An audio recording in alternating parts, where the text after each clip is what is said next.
नमस्कार, मी अक्षरा पाटील.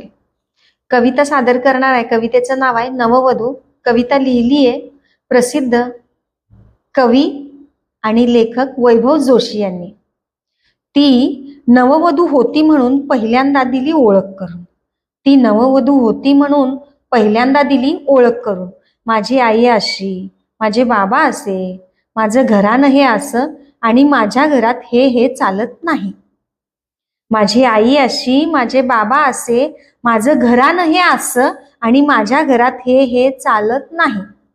आता रुळली म्हणून रोज रोज तीच देते ओळख करून. तुझी आई अशी, तुझे बाबा असे, तुझं घराणं हे असं आणि माझ्या घरात हे चालणार नाही. तुझी आई अशी, तुझे बाबा असे, तुमचं घराणं हे असं आणि माझ्या घरात हे चालणार नाही.